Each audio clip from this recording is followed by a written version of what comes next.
Okay, let's start because we have a very tight schedule for this breakout session. So warm welcome from my side also and from my colleagues to this breakout room. It's breakout room 7, and we will present you support to local, regional and national policy framework of the clean energy transition. My name is Dimitris Sofianopoulos. I'm a project advisor in the Life, Energy and Climate unit in CINEA, and I will have the honor to moderate this session, where we will present 3 topics, but we will start with a presentation of the policy contents of those topics, which will be made by our good colleague in DG Energy Unit B2, Pierluca Merola. And then we will present you the 3 different topics. Firstly, my colleagues Cristina, Mestre, Martinez, and Michele Sansoni, project advisors in CINEA, will present you the topic technical support to clean energy transition plans and strategies in municipalities and regions. Then my colleague Stamatis Sivitos will present you the topic on new eco-design and energy labeling compliance support facility for suppliers and retailers. And last but not least, my colleague Nathalie Cliquot will present the topic on making the energy efficiency first principle more operational. We will have a limited time for questions at the end of each presentation. Please use the chat to pose your questions, and my colleagues will try to reply either in writing or orally. But I would further invite you to send your questions to the functional mailbox. I will put it in the chat, and where we will definitely reply to you as soon as we can. And if you need any clarifications for any of the topic, I invite you to contact respective colleagues in the bilateral B2B meetings offered by these info days, while the most relevant questions will also be included in the frequently asked questions that will be released in the due time. So without further delay, I would pass the floor to Pierluca Merola to give us this an overview of the most policy recent developments in the area. Pierluca. Yes, thank you very much, Dimitrios, and welcome to all the participants and everybody interested in the sub program. Yes, I'm Pierluca Merola. I'm policy officer in energy efficiency unit in B2, where we are responsible for the overall policy coordination of the sub program, and I will present you a little bit the policy context, the recent policy context that is behind these call topics and what we would like basically to achieve and to implement. If we can move to the next slide, it's important to always recall the overall European Green Deal framework. You know this very well, but it's worth mentioning that with the current von der Leyen Commission in the end of 2019 and as clearly as from 2020, the European Commission pushed forward the European Green Deal, which is our overall strategy to make of Europe the first climate neutral continent by 2050. It impacts all economic sector, and it is articulated on different climate targets. If we can move to the next slide. So the first thing, let's say the first delivery of the European Green Deal is indeed been an impact assessment, the famous climate target plan that identified in the reduction of at least 55% greenhouse gas emission by 2030. What is basically necessary is to allow us to achieve our overall objective of climate neutrality. This has been enshrined, the objective of minus 25%, been enshrined in the European Climate Law, which was adopted in June 2021 by the European Climate and the EU Council, so adopted at the highest political level by all member states that have transposed it as well in their legislation. If you see in the right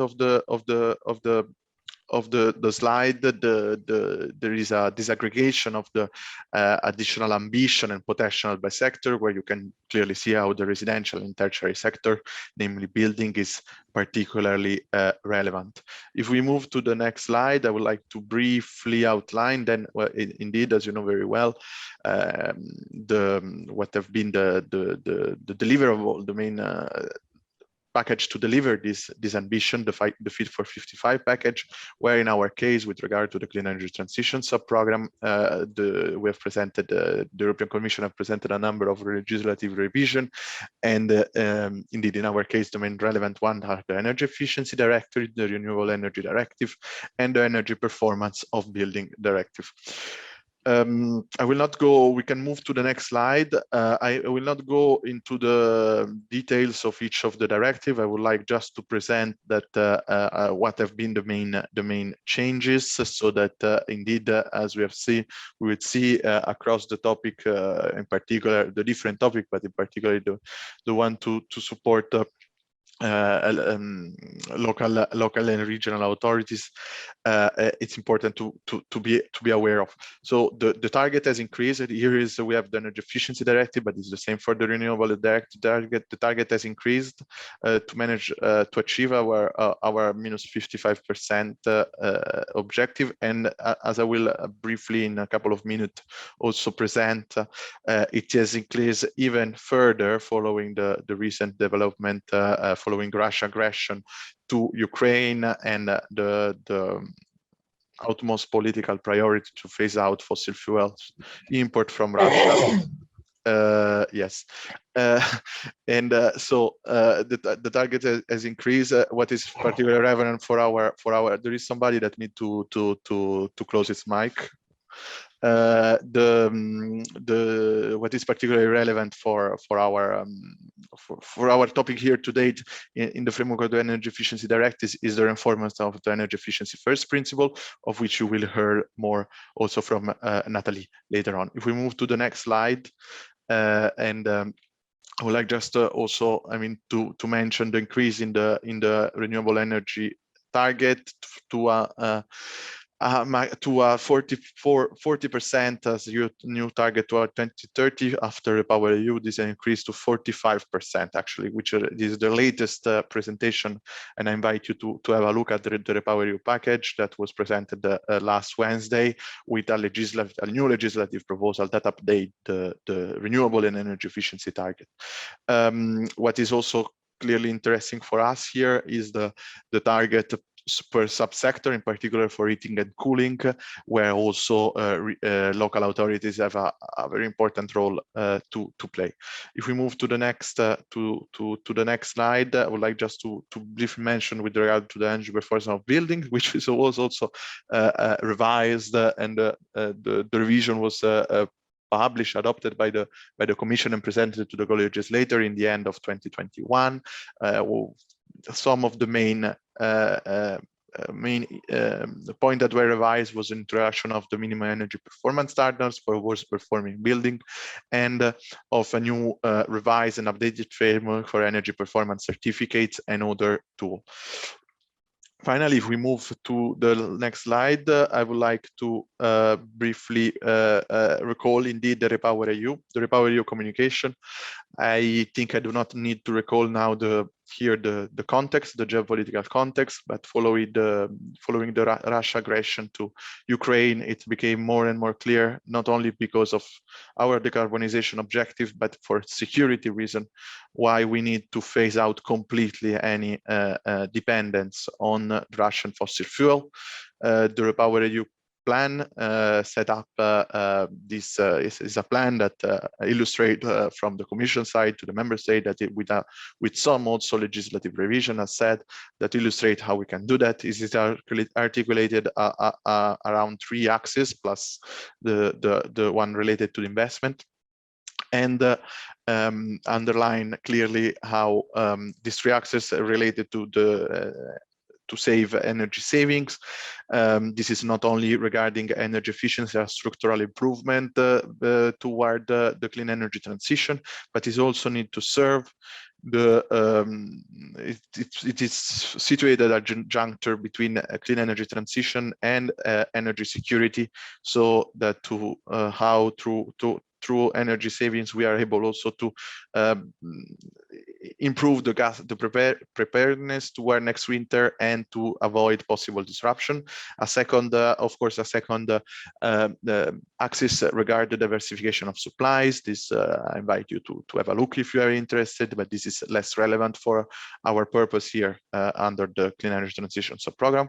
And finally, the acceleration, of course, of the clean energy transition, which focus very much on a renewable deployment, also at local level, and on energy efficiency in the general term, but in particular with regard to building and to appliance, which is and the compliance facility, which is very relevant as well for the energy saving access.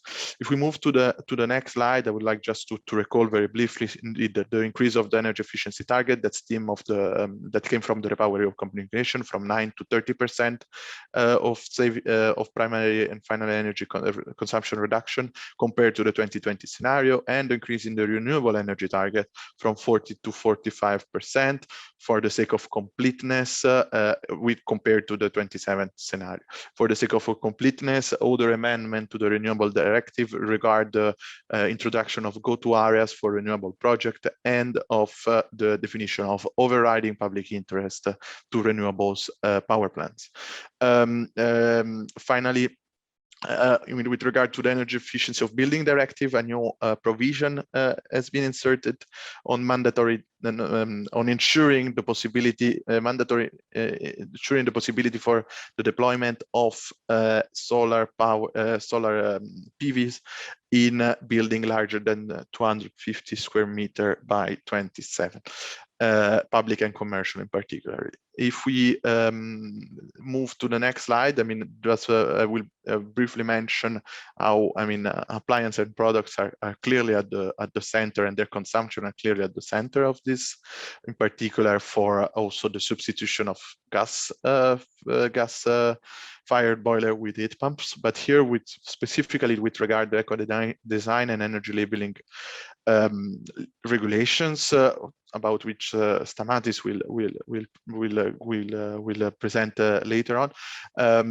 It is clear that, I mean, the work done at the EU level in this regard is very big. There is the recent status is more than the 50 legal acts covering 30 decision and implementing decision covering 31 products have been issued by the Commission, by the ENER, with an impact, quite a relevant impact in terms of a cut of primary of energy use.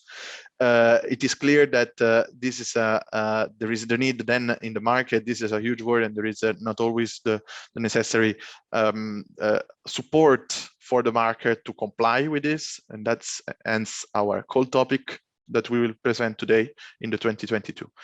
The plan is even go. This is not the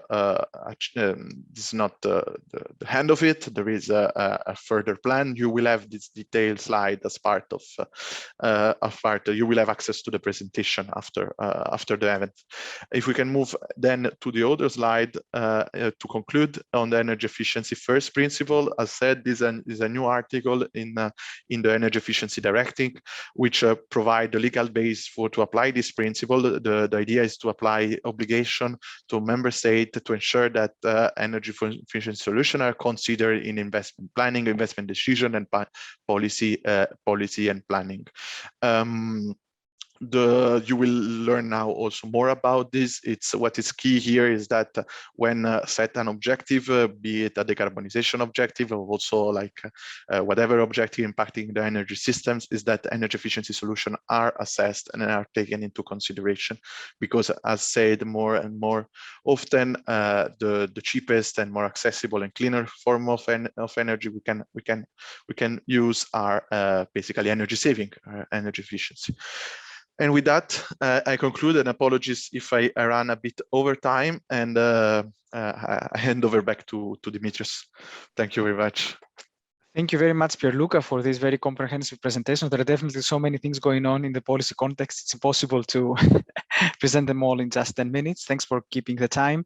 And I think that our topics make sure that we align well with whatever happens in the policy field. And we work very closely together with you for this reason. I will quickly pass the floor now to my good colleagues, project advisors in CINEA, Cristina, Mestre, Martinez, and Michele Sansoni, to present you the topic called Technical Support to Clean Energy Transition Plans and Strategies in Municipalities and Regions. Thank you, Dimitris and Pierluca. Yeah, the slides are there. So good afternoon, everyone, and welcome to this first topic presentation in the breakout room on supporting local, regional, and national policy framework for the clean energy transition. As Dimitris just said, I'm Cristina, Mestre, and together with Michele Sansoni, I will present to you the topic addressing technical support to clean energy transition plans and strategies in municipalities and regions. As with any of the other topics, you will find all the information on all the description concerning this topic in the EU funding and tenders portal. Next slide, please. Thank you. So this topic builds upon three main principles. The first one being the citizen regions play a key role in achieving the 2030 EU climate and energy targets, which also paved the way for the 2050 EU objectives on carbon neutrality. Second one being that there's a need for citizen regions to commit to the clean energy transition in an ambitious and rapid way. And the third being that in the current context, particularly, as also Pierluca was mentioning, they furthermore play a key role in phasing out the EU's dependence on fossil fuel imports. Having this in mind and to support the citizen regions in these key roles, the aim of this topic under the LIFE CET subprogram is to provide local and regional authorities with capacity to deliver plans and strategies or measures and to implement the clean energy transition. And optimally, these plans are to be institutionalized, cross-sectoral, and tailored to the level of innovation, ambition, and specific geographic context of the involved authorities. Next slide, please. However, there are some challenges that hindered municipalities and regions in fulfilling this role. These challenges that we aim to overcome are the fact that many citizen regions, including in small, rural, and isolated, and carbon-intensive regions, actually, lack the necessary capacity to plan and implement the clean energy transition within their administrations. As well, the need for updating and aligning existing plans with the new, more ambitious EU targets for 2030 that were just mentioned a minute ago by Pierluca, taking into consideration as well other frameworks such as the National Energy and Climate Plans, so the NECPs, the Recovery and Resilience Facility, that's also quite an important element, and very recently launched the Repower EU package of measures that was as well just explained by Pierluca. Another challenge is that there's need to achieve holistic and integrated energy planning with other relevant sectors that are relevant in the regional and local context, such as land use, mobility, housing, etc. And finally, it is very important to ensure continued action by securing resources and political commitments beyond the electoral cycles, which is to be supported as well by the involvement of stakeholders, including citizens and communities. Next slide, please. So having in mind the context, the objective, and the challenges that I just mentioned, and we are calling for proposals to work on either one or these two areas of work. It's important to note that for us, it's equally important that proposals cover either one or the two scopes. It's equally relevant if you cover one or the two of them. So these areas of work are particularly to provide capacity building for the development of clean energy transition plans and strategies for the local and regional authorities, and/or to facilitate the institutionalization or mainstreaming of holistic, integrated, and collaborative energy planning. What do we mean by this, actually? Please, next slide. So this first scope consists on providing technical support to build the capacity of citizen regions, encompassing different necessary skills, such as technical, legal, and social skills, in order to develop ambitious clean energy transition plans and strategies or measures for the medium and long term. So this means 2030 and 2050 frameworks, which are coherent with the EU and national reporting frameworks, as I just mentioned a minute ago. And to this end, we call on applicants to propose the right mix of activities. You know better than us, we may have an idea, but you know very well what could work in your context. And this mix of activities could include tailor-made assistance, training programs for policymakers or public officers, which could potentially be tailored to the specific needs of the area. Replication and rollout of best practices, the development of knowledge structures. With these, we mean, for example, the creation of institutionalized training or reskilling structures among the public authorities, or the creation of collaboration or knowledge sharing mechanisms within and beyond the authorities. And please, next slide. Under the second scope, remember that it's equally relevant to cover either one or the two scopes. We seek proposals that promote the institutionalization of energy planning among local and regional authorities. That means, in practice, that energy planning becomes a formal part of the planning processes of these authorities. Moreover, we also look for proposals which facilitate a cross-sectoral approach in which energy is planned together with relevant sectors, such as I was mentioning a minute ago, mobility, land use, urban planning, etc. This would actually also contribute to the mainstreaming of the carbon neutrality goal among sectors. The actions to be proposed should seek to create or reinforce relevant coordination structures that would support the institutionalization and integration of energy planning among the public authorities. For instance, internal consultation mechanisms or holistic planning teams or resources. In combination as well with mechanisms to enable or increase the participation of relevant stakeholders, including citizens and communities. This would contribute actually to a consolidated and sustained political commitment beyond electoral cycles. All this combined would lead to the professionalization and acceleration of planning processes, increase cooperation within and beyond the authorities, and support ultimately higher ambition. With this, I'm going to leave the floor to Michele, who will show you a few examples of projects that we have funded so far under this line of work. And he's going to give you as well some important information for your proposal. Thank you. Thank you, Cristina. Next, please.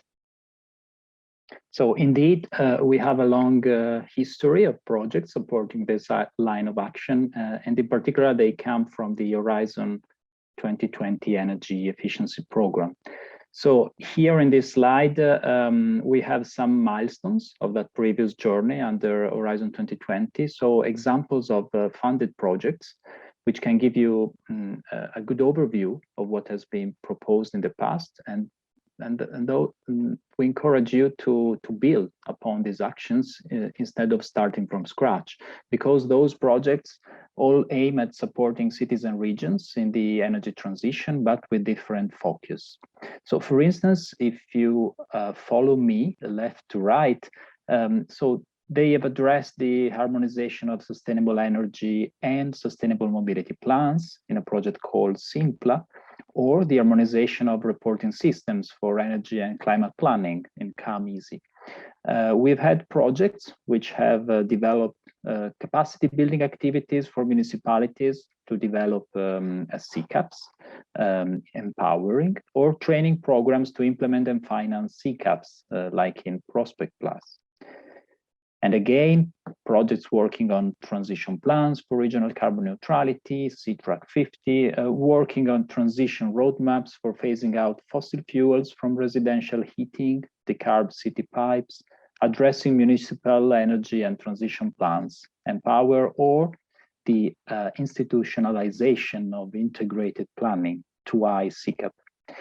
Moreover, we have projects which have created sustainable energy networks at local level, so Panel 2050, and that are involving local stakeholders and citizens in planning the transition, or in developing CCAPs, for instance, in projects like Tomorrow or CISEO. And finally, on focusing on the creation of leadership and peer learning among cities and regions to deliver on clean energy transition and carbon neutrality in Remarkable. So we would really encourage you to have a look at those projects and be inspired by them. In the next slide, I would like to also show you that we have exciting upcoming projects funded under the first Life Clean Energy Transition Call. And I listed him here just to give you an idea and again to inspire you. I mean, there is no time to go through the list in detail, but you will see that they deal with many of the themes Cristina presented and many of the themes that are important and critical for submitting proposal under this topic. So if we go to the next slide, I would like to address the inspected impacts, because you know that proposals should result in providing capacity to local and regional authorities for delivering and implementing plans and strategies for the clean energy transition. So addressing well the impact section is really a key element of a successful proposal. So basically, we expect that you quantify or demonstrate your impacts using a number of indicators. It is worth mentioning that there is no obligation to address all the impacts you will find in the text, but only those impact indicators mentioned that are relevant to what is proposed in your action. So the indicators are the number of policies, plans, or strategies established through the action, the number of policymakers and public officers with improved capacity and skills, the collaboration, the exchanges within and beyond the public authorities, and the number of public and private stakeholders engaged, the demonstration, again, very important, of securing the political commitment and the resources needed for the implementation of the plans. And of course, the three indicators that are horizontal to the LIFE CET subprogram, which are the primary energy savings, the renewable energy generation, and the investment in sustainable energy triggered. So in the next slide, some clarification before concluding, because I think repeating does good. So we have already seen how to deal with a list of expected impacts. So please feel free to address only those that are relevant, considering what you are proposing. And also, we've seen how to address the two scopes. So it is equally relevant to focus only on one point or to address both. Just to add here that there is no obligation to include local and regional authorities as beneficiaries in the proposal. However, they need to be strongly engaged in the proposed activities, and you should demonstrate how you will do that. Moreover, how the relevant stakeholders can be part of the consortium. So again, there is also no need to restrict the consortium to only cities and regions. And with the next slide, now I just need to conclude to encourage you to be in touch with us, also through the functional mailbox that it's in the chat box, and wish you, of course, good luck. Thank you. Thank you very much to Michele and Cristina for this very nice presentation. Since we're going quickly with the time, I haven't seen any questions in the chat, so I will quickly go to the next presentation, and which was quite highlighted also by Pierluca's presentation at the beginning, which is on a new eco-design and energy labeling compliance support facility for suppliers and retailers. And I invite my colleague Stamatis Sivitos to make the presentation. Thank you very much, Dimitri. Good afternoon, ladies and gentlemen. It's my pleasure to introduce the topic under the Life Clean Energy Transition Call 2022 on the new eco-design and energy labeling compliance support facility for suppliers and retailers. My name is Stamatis Sivitos. I'm a project advisor at the same unit with my aforementioned speakers at CINEA. and I have elaborated this presentation together with my colleague Oronzo D'Aloisio. So if we go to the next slide, please. As we heard in the policy context presentation, some 50 legal acts covering 31 product groups have been already adopted with significant impact estimates. In this respect, I would just like to read from the also recently adopted Eco-Design and Energy Labeling Working Plan 22-24 that Pierluca also mentioned, where it is stated that at least 10% of the potential energy savings are lost due to non-compliance, representing 178 terawatt hours and 6.4 billion euro annual expenditure for consumers on energy bills based on 2020 energy price levels. So potentially these figures would be even higher with the current energy price levels. So while eco-design, and if we can move to the next slide, please. While eco-design and energy labeling policies enjoy widespread support from the various stakeholders, non-compliance with the requirements is a significant and growing concern. This may be due to lack of awareness, knowledge, or detailed understanding of the legislative provisions by economic operators, which is one of the main likely reasons rather than bad will. And therefore, this topic, its objective, is to increase the visibility of existing resources to economic operators, helping them comply with the plethora of the aforementioned legislative acts, be it eco-design or energy labeling, that you can see here nicely summarized in this picture. So moving on to the next slide, in which let's see what proposals need to address.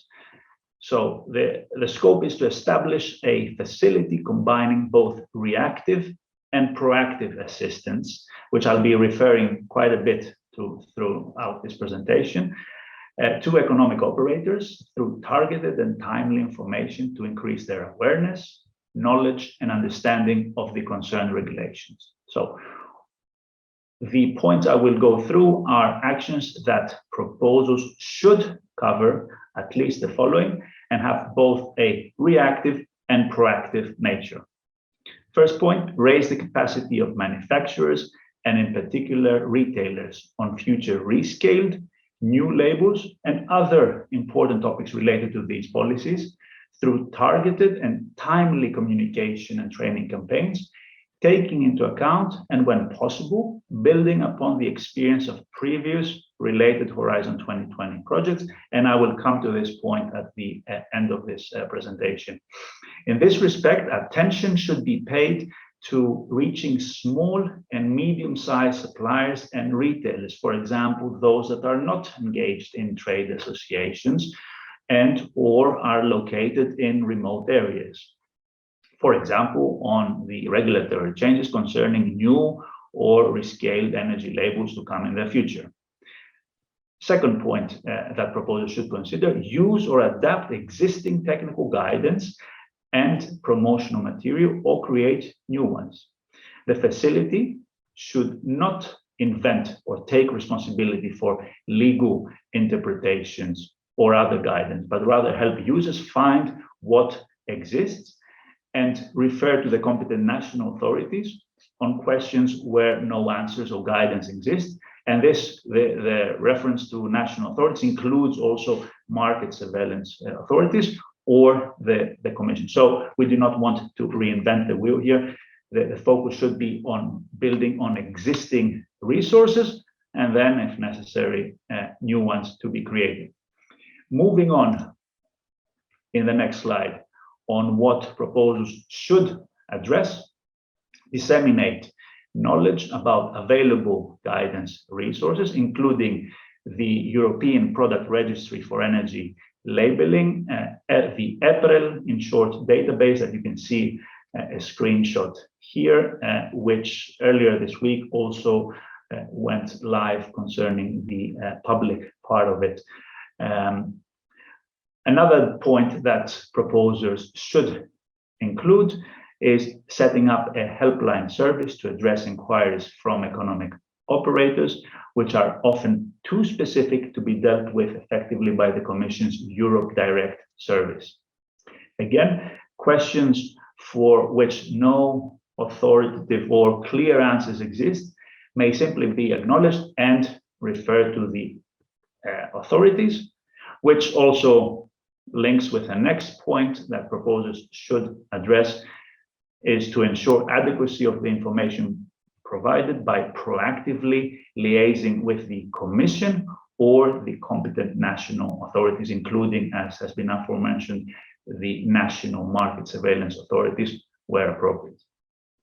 So moving on to the next slide and some aspects on the consortium composition. Proposal should involve relevant stakeholders, for example, at European and national level organizations, including at least, firstly, European organizations representing economic operators in different sectors, for example, associations of suppliers, associations of retailers, with a minimum of 5 partners covering together through their membership at least 2/3 of the EU member states. Secondly, proposals should address at least and include in the consortia European organizations representing public or non-profit sector, with a minimum of 2 partners representing consumer, environmental NGO, or market surveillance authorities organizations, covering together, again, at least 2/3 of the EU member states. And just before we move on to the next slide, maybe I underline further that proposals would be strongly encouraged to include national organizations, which is referred to at the top of this slide here, especially to support with outreach to small and medium-sized suppliers and retailers that I mentioned earlier. In the next slide, some additional aspects related to the consortium. Access to networks of experts with technical knowledge on the concerned products, regulations, and standards, as well as the wider legal framework, will be necessary.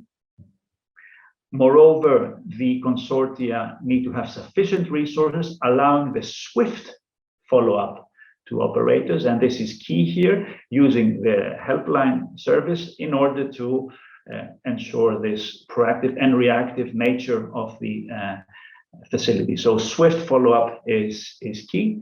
And last but certainly not least, consortia should have expertise in communication and outreach to stakeholders. Moving on to the impacts in the next slide, the expected results of this topic is an increased understanding of and compliance with eco-design and energy labeling legislation, so that the benefits and impacts that have been mentioned earlier can be fully reaped. So the first key performance indicator would be the number of economic operators engaged and informed by actions aiming at improving an understanding of new legislative acts, at least 5,000 per million euro of EU funding. And then we have the other KPIs, which are throughout the Clean Energy Transition sub-program, called primary energy savings triggered by the project, renewable energy generation triggered, as well as investments in sustainable energy renovation where relevant. So where relevant would apply mainly to the last 3 KPIs, but the proposers would need to demonstrate the impacts on the first 2 points. So this brings me to my last slide on examples of past work streams. As has been mentioned earlier, proposers should, and when possible, build on specific elements of these Let me point out that these projects have been submitted under different topics, so should not be taken as a blueprint as such, although specific best practices identified could be useful for the purposes of this topic. So it's two clusters of projects. In the upper part, you see Label 2020 and BELT, focusing on the rescaling of energy labels and undertaking extensive communication awareness raising campaigns. And then you have the second cohort of projects, e-Pliant 3 and the related earlier actions, as well as ANTICS and INTAS, focusing on compliance, increasing compliance, which is key for this topic, as well as ensuring the effective implementation of EU eco-design and energy labeling legislation. So we invite proposers to take a look at these and build on the specific elements that would contribute to this topic. So with that, I would like to thank you for your attention.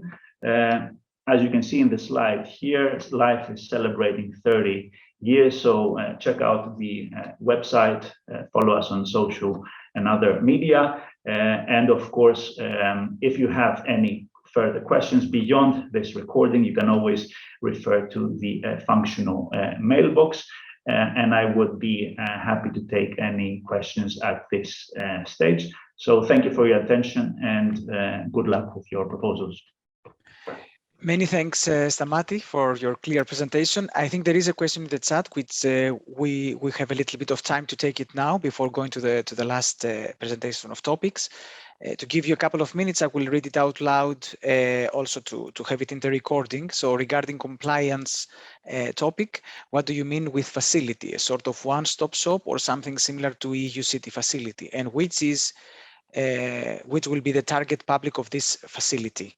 If you can quickly, you want to take it now or?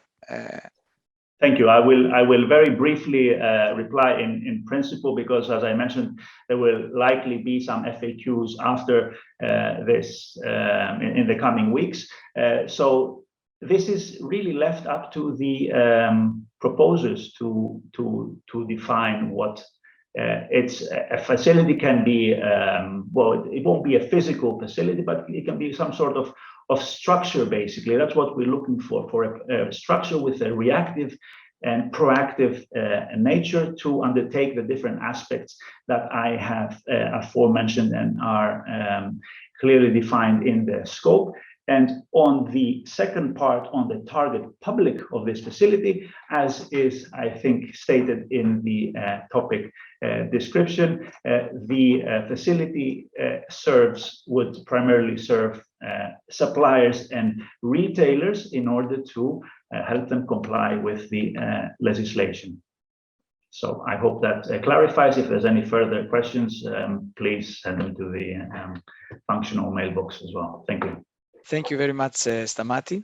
I will now directly go to the last but not least presentation of my colleague Nathalie Cliquot, who will present the topic on making the energy efficiency first principle more operational. I think also Pierluca mentioned this topic as well.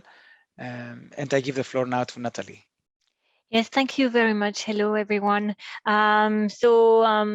Just to conclude on this session, this is the last presentation on the session presenting the support to local, regional, and national frameworks for the clean energy transition. And this topic is related to making the energy efficiency first principle more operational. The energy efficiency first has been presented a bit by Pierluca earlier. It's a guiding principle of the EU climate and energy policies for many years. It has been, and it's defined in the governance regulation, and EU countries are actually required to consider it in national energy climate plans and climate plans. However, we've seen that it has been, and it's still a bit overlooked in existing planning and investment decision and programs. So this is why reinforcing this principle is important. The next slide, please.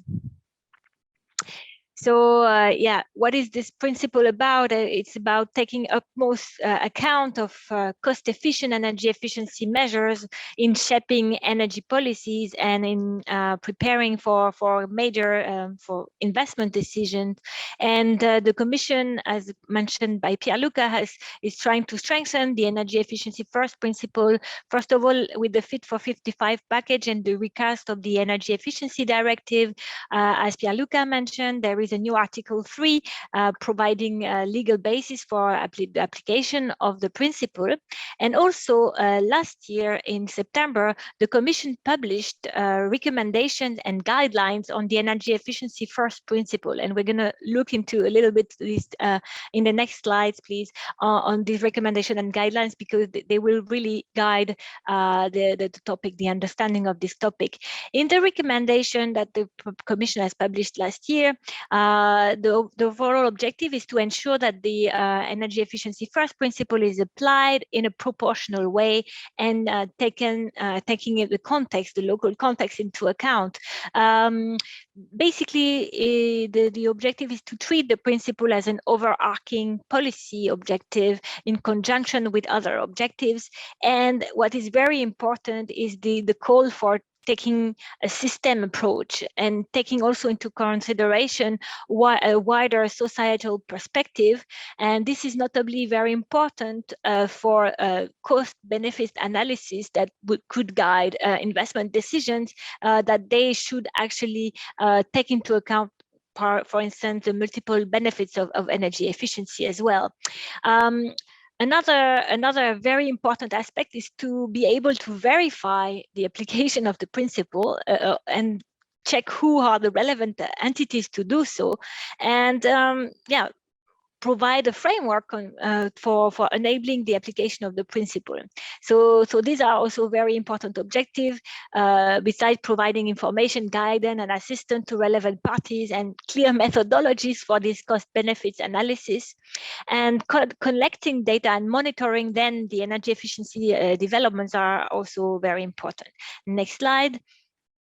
Next to this general recommendation, there were more precise guidelines published. The primary audience of this guideline was the public sector, and these guidelines go a little bit deeper into explaining the approach, explaining how some tools like cost-benefit analysis can be used in the decision-making process, and they also actually provide insight into specific sectors and areas. Next slide, please. And that's very important, because here we're not talking about applying the principle only into energy decisions, but also in non-energy sector. So here the target basically is not only energy supply and distribution or electricity markets, but also other energy using sector, like in industry or for buildings, transport, water, ICT. So there are many areas to be looked at, and the guidelines actually provide some examples of measures of what can be addressed. The financial sector is also addressed, and there is actually work going on in the EFIG group. There's a dedicated group for looking at how financing institution can apply the energy efficiency first principle. Next slide, please. So all of this to frame the context in a little bit more detail to understand what type of project we're calling for in this life call for proposals 2022. Well, we are calling for projects that can help with methodologies, basically to support and to monitor the operational application of the energy efficiency first principle. So here, as I mentioned, we are not only looking at the energy sector, but also the non-energy sector. And we are not looking only at the national level, but also a more detailed level into planning and other type of investment decision. We're also looking for projects who are helping measuring the impacts of the application of the first principle, the impact on energy consumption and energy efficiency. Next slide, please. So that's the key objective. So this is why we expect that the proposal will actually look into the development of cost-benefit methodologies. Here, what is very important, as you can imagine, following the recommendation of the Commission, is to how to show how to apply the system approach and take into account the wider benefits of energy efficiency solutions. Also to provide tools and maybe policy recommendations to better assess energy efficiency solutions, so in energy and non-energy sector. Then some proposals that will move and support the development of a new frameworks, or help adapt current frameworks to apply energy efficiency first, and help with methodologies to further operationalize the principle. And as I said earlier, that we're looking at proposals that could work at all governmental levels or across all governmental levels. Next slide, please.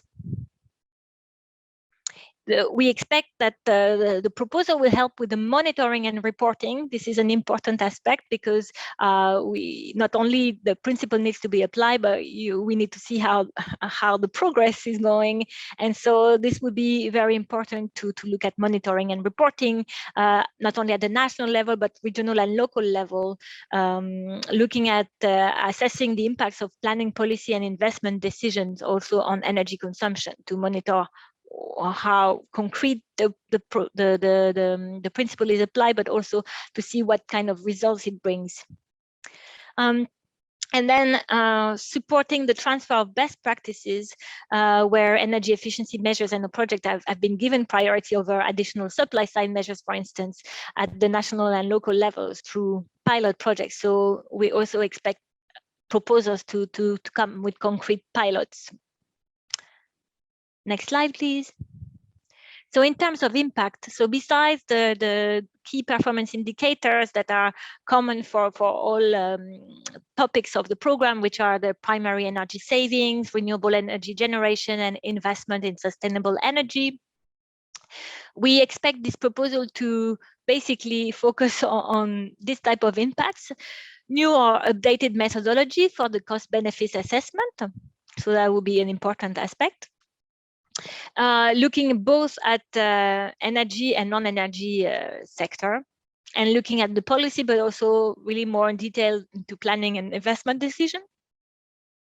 We are looking to see updated procedures of the application, resulting from the application of the energy efficiency first principle, and maybe example of pilots to concretely implement the suggested frameworks. And we also expect new or updated monitoring schemes to basically report on the implementation of the first principle at the national, regional, or local level. Next slide, please. In the past, we have financed a number of projects on energy efficiency first, and so the work is not being built from scratch. Here are a few examples. I put also the website, so you can see well where to start. ENER, for instance, has a dedicated energy efficiency first facility. ENER first looked at making the energy efficiency first more operational by engaging a lot of stakeholders, and there is quite a lot to learn from this project too.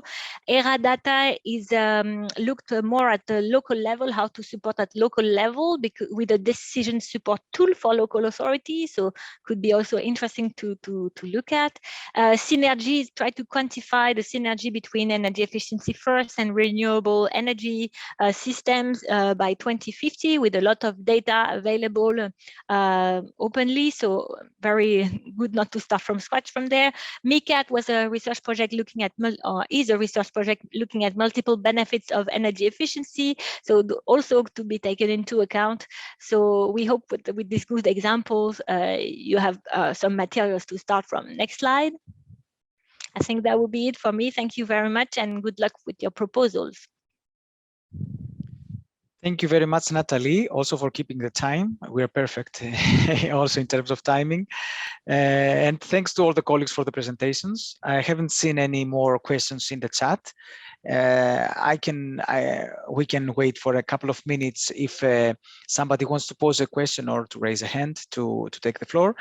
But in the meantime, I think it's quite convincing that our topics connect quite well with the policy areas that were presented by Pierluca, and this reflects the close work that we're doing together. We do look forward to receiving really good proposals, smart proposals, engaging proposals from all of you. It's important for us to have a good quality in what we receive and what we will evaluate. Please remember that November 16th is tomorrow. In terms of preparing a proposal, you really need to start quite soon to identify the correct consortium. I think you've heard quite some advice today from us, and of course we are there to further support with receiving your questions and answering them. As I said, you can also make use of the B2B meetings, which will be open for the next days for specific questions on specific topics that you are interested into.